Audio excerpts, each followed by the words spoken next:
At chat ay hindi lang sila nagkikita kundi meron bang nangyayari sa kanila. Pakiramdam ko ay pinagbagsakan ako ng langit at lupa sa aking nadiskubre. Kung gano'n ay mas naunang nag-cheat si Jasmine sa akin.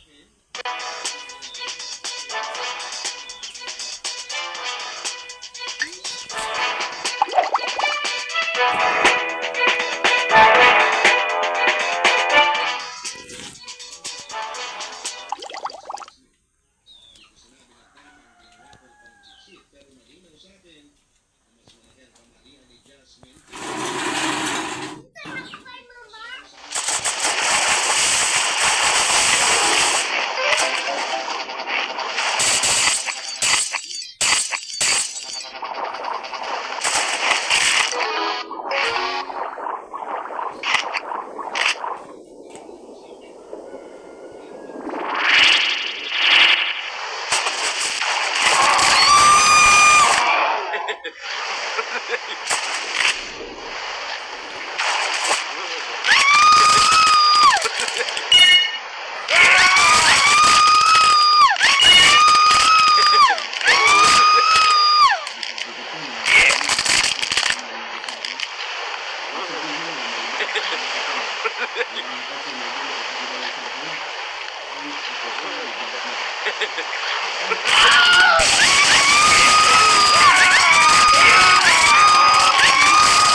Jasmine sa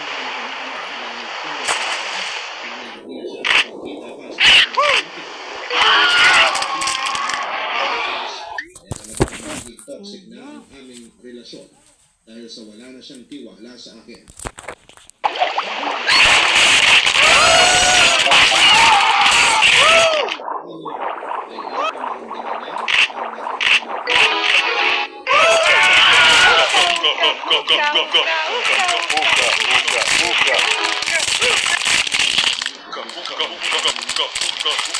Upang makamove on ako ay binako na si Jasmine sa lahat ng aking social media account.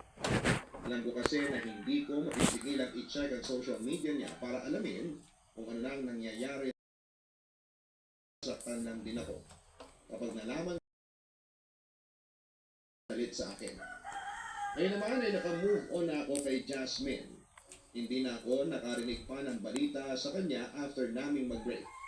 Pero sana ay nagbago na siya kagaya ng pagbabago ko, Papa Dudut. Ngayon ay meron na akong girlfriend at 2 years na ang aming relationship. Natuto na akong sa mga nangyari sa past. Kaya hindi na ako nagloloko at hindi na rin ako natutok sa makipagkita sa ibang babae. Hindi man perfecto ang girlfriend ko pero hindi yung dahilan para magloko ako. At sana ang babaeng mahal ko ngayon ay makasama ko na sa panghabang buhay. Hanggang dito na lamang ang aking sulat, Papa Dudut. Gusto ko lang din sabihin sa mga tao na nag-iisip na mag-cheat sa partner nila na huwag nilang subukang gawin. Dahil paniguradong hindi nila magugustuhan ang ganti ng karma.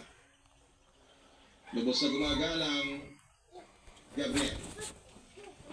Walang valid reason ang cheating. Kapag nagloko ka ay walang bagay na makakapag-justify